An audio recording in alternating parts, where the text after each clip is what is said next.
Bom, a cromatografia, ela surgiu como técnica definida por conta de um botânico russo chamado Mikhail Semyonovich, tá?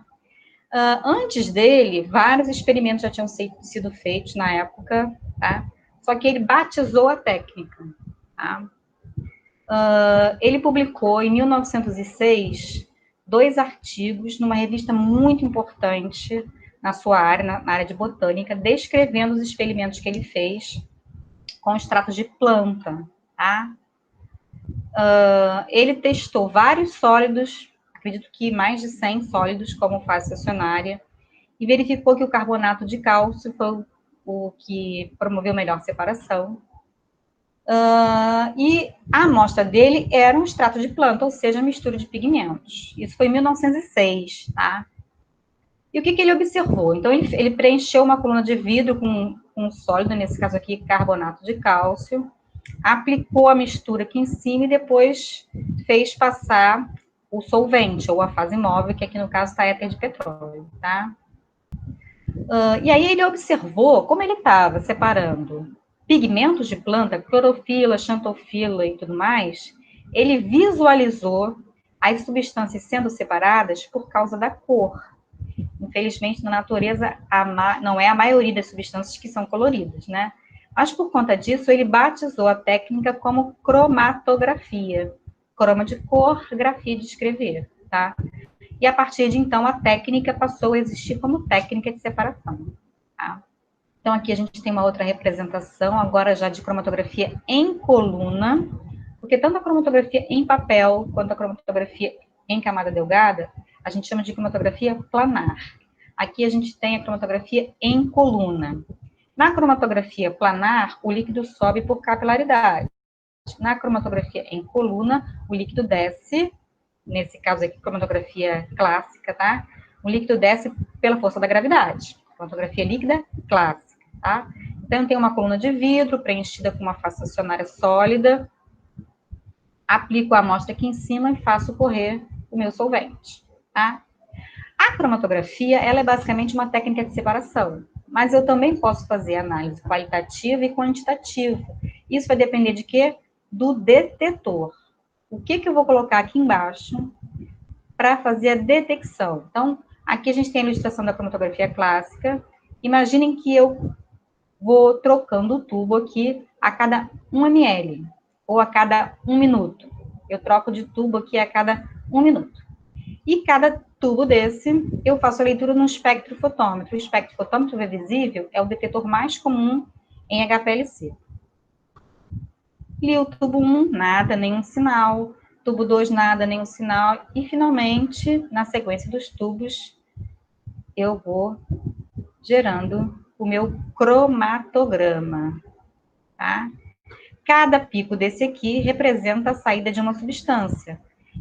A substância A, certamente essa daqui, que saiu primeiro, ok? A substância C, a que demorou mais para sair, essa daqui. Interagiu mais fortemente com a fase estacionária, ok? Bom, a cromatografia é um método físico de separação, onde eu tenho que ter uma fase estacionária, que pode ser um sólido ou um líquido, e uma fase móvel, que pode ser um líquido e um gás, ok? Então, aqui a gente tem uma outra representação, uma amostra contendo substâncias azuis e vermelhas sendo introduzidas na coluna. Ao longo do percurso na coluna, na fase estacionária, elas vão se separando, se separam de fato e vão ser detectadas aqui em momentos diferentes, ok? E como é que acontece essa separação? As substâncias, elas migram através da coluna em velocidades diferentes. E por que elas migram em velocidades diferentes? Porque elas vão interagir de maneiras diferentes com a fase estacionária, principalmente, e com a fase móvel. Mais uma ilustração. Então, aqui é o instante da injeção, quando eu introduzo a minha amostra na coluna. Aqui, representando a separação, essa molécula interagindo mais fortemente com a fase estacionária. E o fenômeno de eluição, uma substância saindo depois da outra. Ok? A cromatografia, ela pode ser classificada como cromatografia em fase líquida e cromatografia em fase gasosa. É a principal classificação da cromatografia. O nosso curso trata de cromatografia em fase líquida, onde a fase móvel é um líquido, tá? Ela pode ser também cromatografia em coluna ou planar, como eu já falei. A fase estacionária pode estar numa coluna ou a fase estacionária pode estar num plano. O nosso curso trata de cromatografia em fase líquida, em coluna. Tá? E a gente pode ainda classificar a cromatografia quanto aos mecanismos de separação. Quais são as características físico-químicas da fase estacionária que vão promover a separação. Okay? Então, a gente tem aqui adsorção, partição, troca iônica, exclusão de tamanho e bioafinidade. As mais frequentes são cromatografia de adsorção e partição. Na cromatografia de adsorção, a minha fase estacionária é um sólido. Na cromatografia de partição, a minha fase estacionária é um líquido. Tá? Aqui na cromatografia de troca iônica, eu uso para separar íons. Na exclusão de tamanho, eu separo moléculas por tamanho. E na bioafinidade, eu uso para separar moléculas que tenham características específicas biológicas, a gente vai ver. Tá? Então, aqui a gente tem uma ilustração, cromatografia de adsorção, fase estacionária sólida. A separação acontece porque as moléculas ficam mais ou menos adsorvidas na superfície desse sólido que compõe a fase estacionária. E aí, quando a gente fala de cromatografia líquida de alta eficiência, a gente tem que pensar que quanto mais finamente dividido for esse sólido que compõe a fase estacionária, quanto menores forem as partículas, maior a quantidade de sítios ativos de adsorção expostos. Okay? E aí eu melhoro muito a qualidade da minha separação. Isso a gente vai ver com calma mais tarde. Ok? Então, aqui, o sólido, a superfície do sólido, a molécula interagindo na superfície desse sólido. Na cromatografia de partição, a minha fase estacionária é um líquido. Mas, professor, uma fase estacionária pode ser um líquido? Sim. De alguma maneira, este líquido tem que estar sobre um suporte sólido. Ok? Um exemplo fácil da gente imaginar, por exemplo, alguns autores consideram que a cromatografia em papel é uma cromatografia líquido-líquido, que, na verdade, todo mundo sabe aqui que papel absorve água facilmente.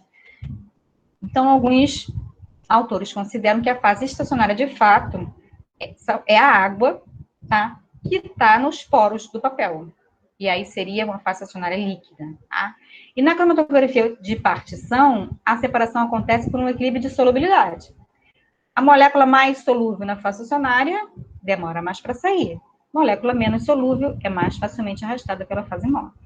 Ok? Na cromatografia por exclusão de tamanho, aqui essa ilustração é melhor para a gente entender.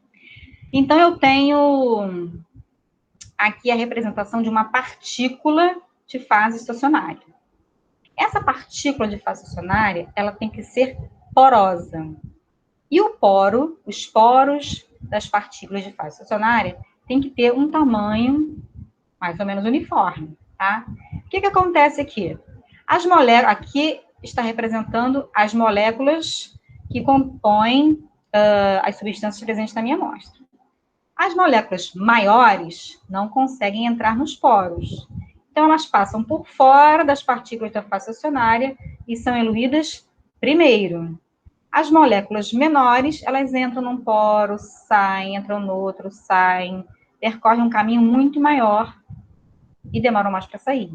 Então, as moléculas são separadas por tamanho. Esse tipo de cromatografia é muito utilizado em análise de polímeros. A gente pode usar, inclusive, para determinar a massa molar de polímeros. Como é que eu faço isso? Por exemplo, eu injeto polímeros padrão, cujas massas molares são conhecidas. Esses três aqui, por exemplo.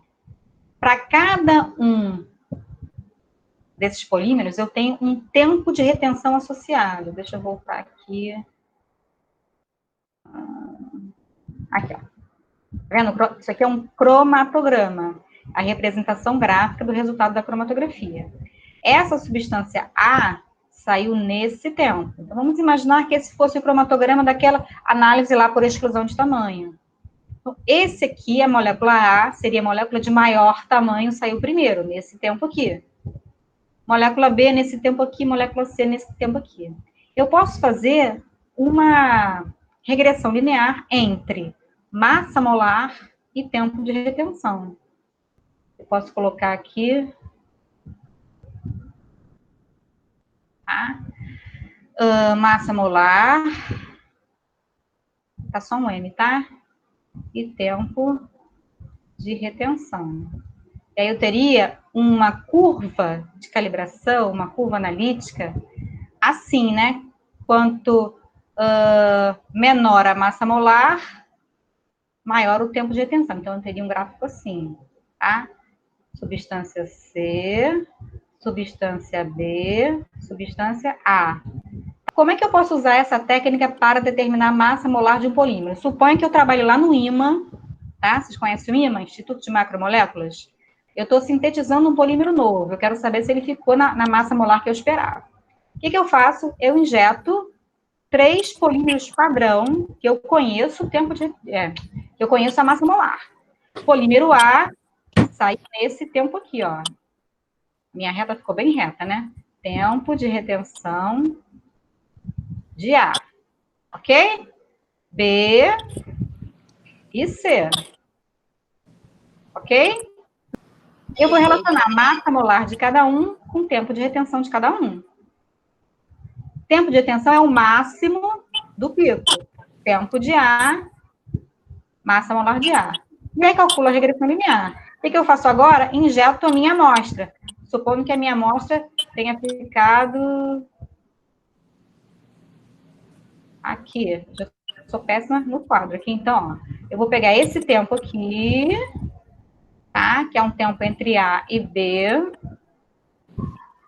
Aqui, e vou determinar a massa molar do polímero que eu sintetizei. Tá faltando uma palavra aqui, né? Não há interações atrativas entre a fase acionária e o analito. Eu posso utilizar cromatografia de traquiônica para separar cátions ou ânions.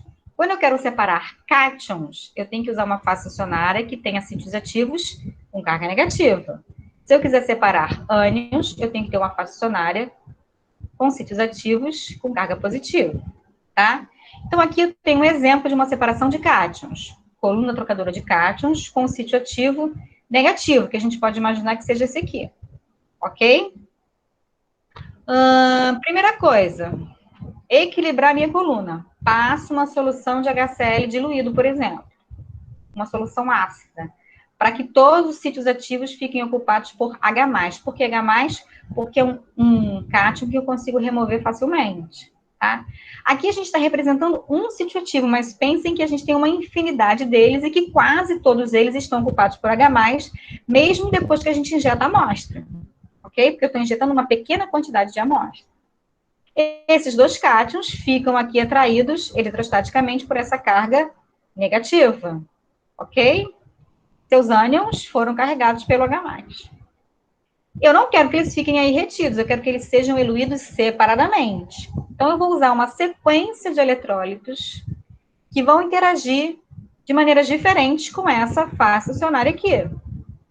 Primeiro, eu escolhi usar esse eletrólito, e quando eu falo eletrólito, é uma solução de um outro cátion.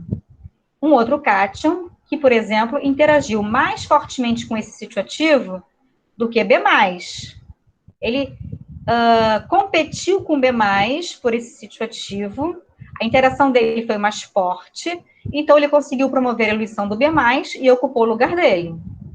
Ok? Beleza, já consegui eluir o B+. Vou usar um segundo eletrólito, que interage mais fortemente ainda com esse sítio ativo. Agora ele vai competir com o C2+. Ok? Ele vai interagir com esse sítio ativo mais forte do que o C2+, vai remover o C2+, e ocupar o lugar dele. E aí eu consegui eluir esse e depois esse separadamente. Agora eu quero voltar para a minha condição inicial, para fazer uma nova análise. O que eu faço? Passo novamente a solução do mesmo ácido que estava aqui no início para chegar na minha condição inicial. Bom, como tudo na vida, na ciência pelo menos, tem sempre uma teoria querendo explicar. E por que é importante que a gente consiga explicar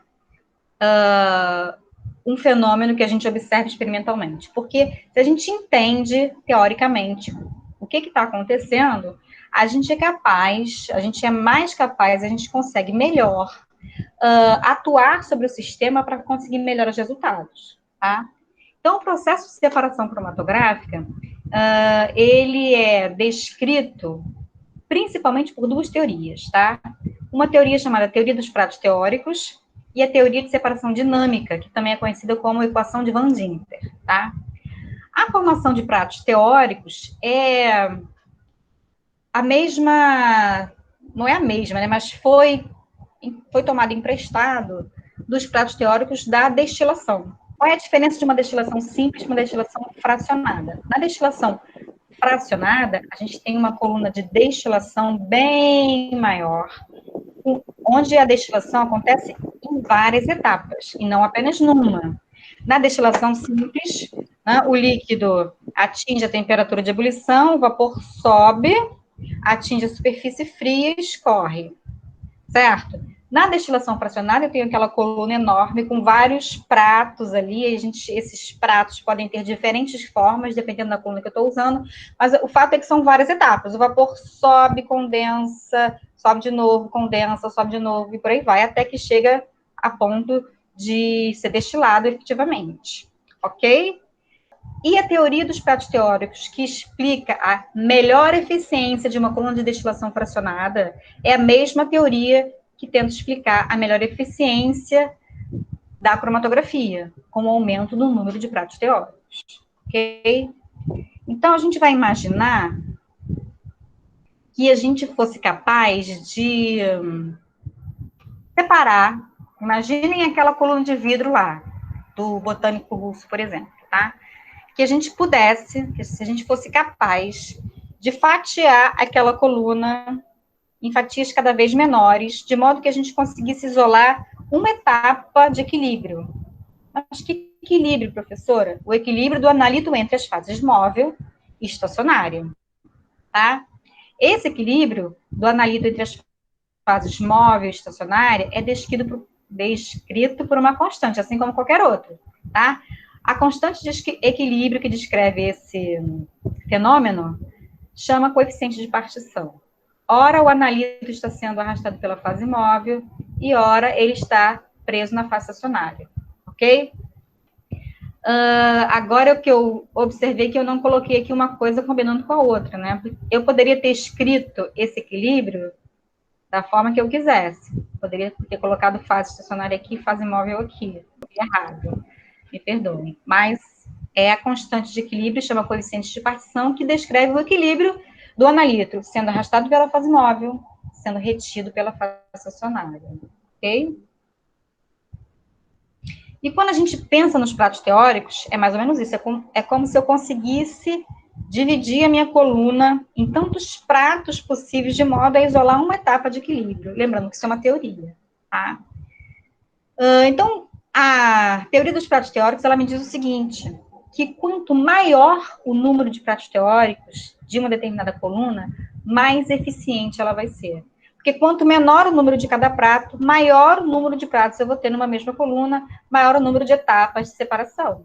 Assim como na destilação fracionada. Ok? E aí, em função disso, vários parâmetros foram descritos. Tá? Então, a gente tem o tempo de retenção, que a gente já falou dele quando eu falei lá do cromatograma, que é o tempo entre a injeção e a detecção. Quanto maior a interação do analito com a fase estacionária, maior vai ser seu tempo de retenção, ok? Uma novidade é o tempo morto. O que é o tempo morto, gente? Vocês imaginem que qualquer sistema cromatográfico, vamos imaginar aquela coluna de vidro lá, cromatografia clássica, tá? O próprio solvente, ele tem um tempo mínimo para percorrer aquela coluna. Mesmo que não haja interação entre a molécula do solvente e a fase estacionária, ele vai demorar um tempo, porque esse eluente percorre essa coluna, no caso da cromatografia clássica, de acordo com a força da gravidade.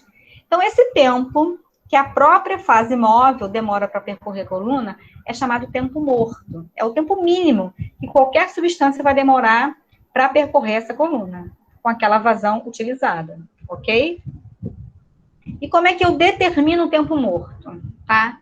Eu tenho que injetar uma substância que eu saiba de antemão que não interage com a fase acionária, para medir o seu tempo de retenção e saber qual é o tempo morto, ok? E por que às vezes é importante a gente calcular o tempo morto?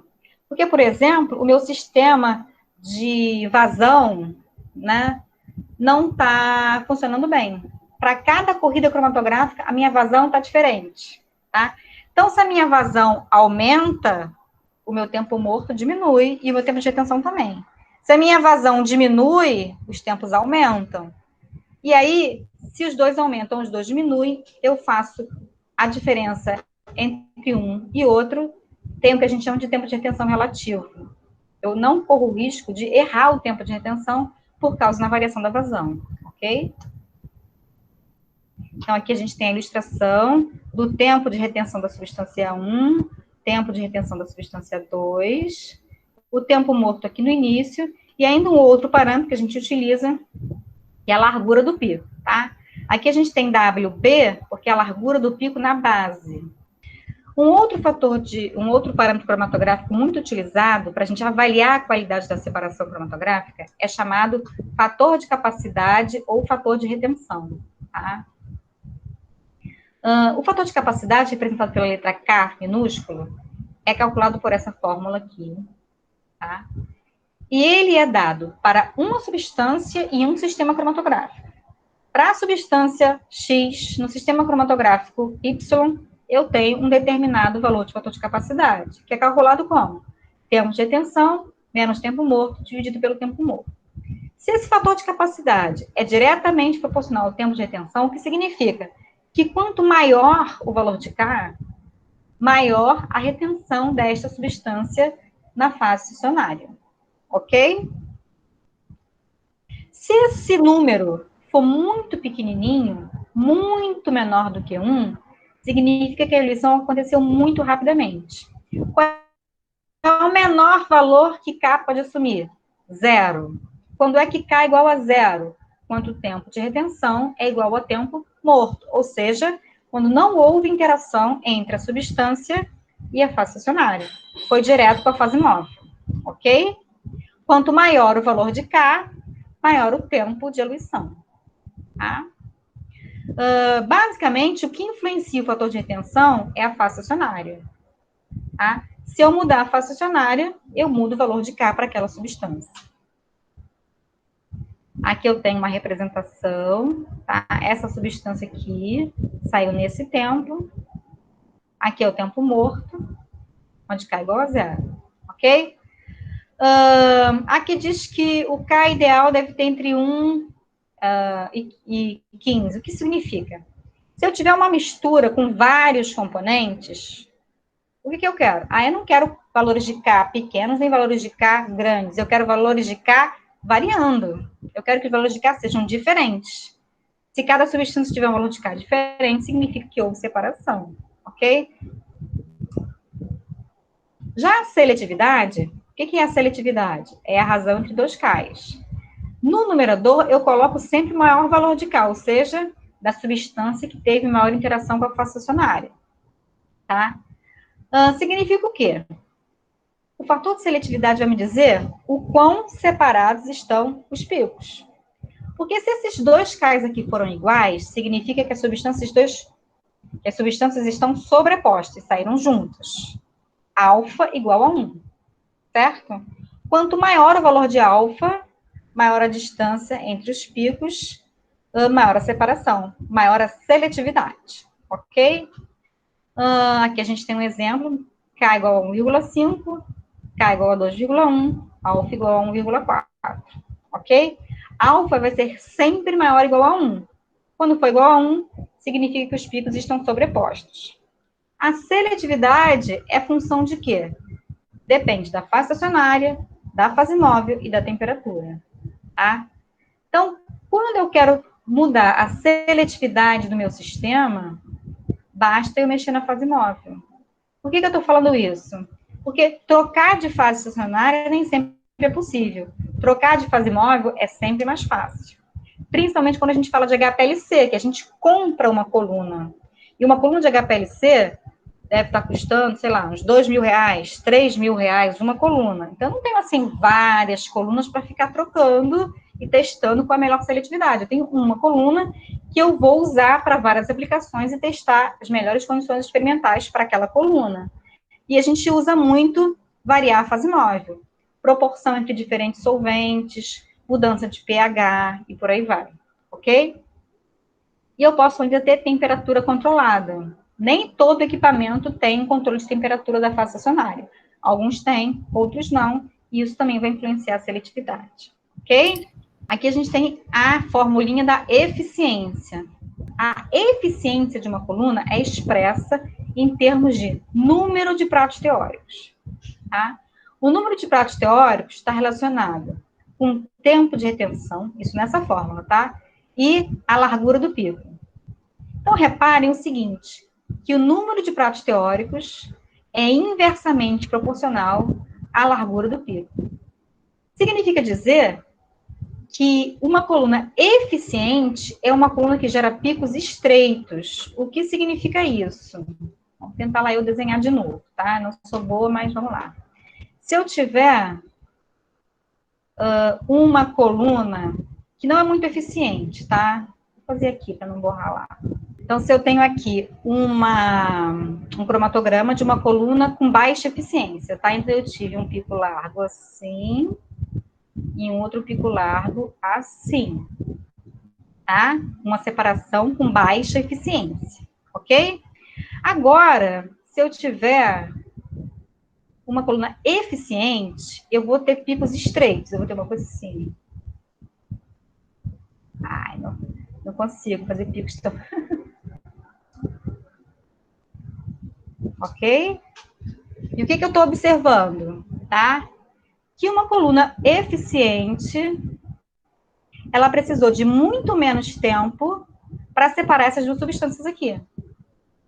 Porque ela conseguiu gerar picos estreitos. Então, o número de pratos teóricos é inversamente proporcional à largura do pico. Quanto mais estreito é o pico, maior o número de pratos teóricos, maior a eficiência.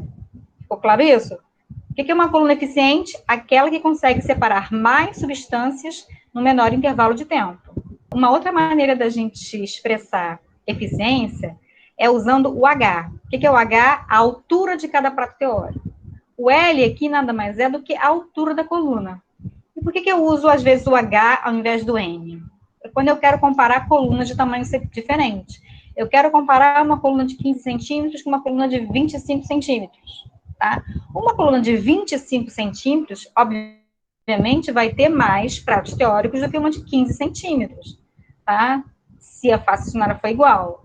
Se as faces estacionárias forem diferentes, eu vou calcular o valor de H, tá? Para poder comparar as duas colunas de tamanhos diferentes, tá? O que influencia a eficiência? O comprimento da coluna, porque quanto maior o comprimento da coluna, maior o número de pratos teóricos, e o tamanho da partícula. Quanto menor o tamanho da partícula que compõe a face estacionária, maior a área superficial. Quanto maior a área superficial, maior a quantidade de sítios ativos expostos para interagir com os analitos, e maior a eficiência da separação. E aqui, finalmente, eu tenho a resolução, que é o parâmetro cromatográfico principal na cromatografia, ok? Eu quero fazer uma separação cromatográfica para conseguir resolver a minha amostra. O que significa isso? Eu quero separar todas as substâncias presentes na minha amostra, ok? E a resolução, ela é calculada por essa formulinha aqui. Só de olhar para cá, a gente percebe que essa resolução aqui, ela é influenciada principalmente pela seletividade. Quanto maior o afastamento entre os picos, maior a seletividade, e pela eficiência. Quanto mais estreitos os picos, maior a resolução. Ok? Uma resolução, a gente considera que a resolução tem que ser, no mínimo, igual a 1,5, para que pelo menos um ponto entre dois picos encoste na linha base. Separações menores do que 1,5 significa que houve alguma sobreposição, ok? Quando é que não há resolução nenhuma? Quando é que os picos estão totalmente sobrepostos? Quando TR1 igual a TR2, e aqui eu tenho resolução igual a 0, ok? Alguma pergunta?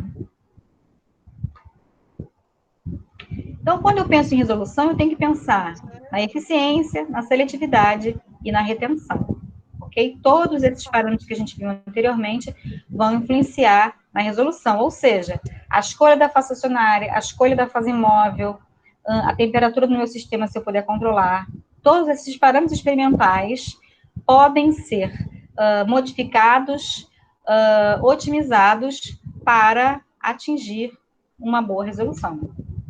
Aqui eu tenho uma outra maneira de expressar a resolução, deixando explícito a influência da eficiência, a influência da seletividade e a influência da retenção, ok?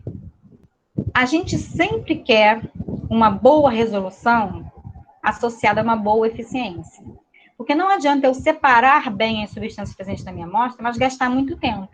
Vocês imaginem que eu posso utilizar a cromatografia para separar uma amostra bem complexa, tá? Com vários picos. Então, a seletividade, tá? Tem uma influência muito alta.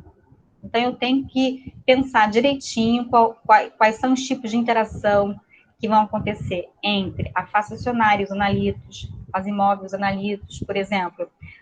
As minhas substâncias fazem ligação de hidrogênio ou não? Só existe substâncias apolares na minha amostra? Que tipo de interação vai acontecer? Tudo isso tem a ver com a seletividade. Qual é a face acionária que eu vou escolher? Em geral, se eu quero separar analitos polares, eu escolho uma face acionária polar. Se eu quero separar analitos apolares, eu escolho uma face acionária apolar. Por quê? Porque senão não tem seletividade. Se eu estou usando sílica, por exemplo, uma face acionária polar, e eu injetar uma amostra composta por hidrocarbonetos, não vai ter separação. A eluição vai ser rápida, vai sair todo mundo rapidinho, porque não vai haver interação com essa face acionária polar. E é isso. Aqui eu tenho um resuminho dos parâmetros cromatográficos, tá? E aqui, um cromatograma ideal. O que o cromatograma ideal está dizendo para mim, tá? Como é que é um cromatograma ideal? Reparem que aqui eu não tenho mais o formato, aquele formato bonitinho de uma curva de Gauss. A curva de Gauss tem esse, eu vou fazer no formato de sino, né? Assim. Não está muito simétrico, mas vocês estão entendendo. O que uma distribuição normal diz?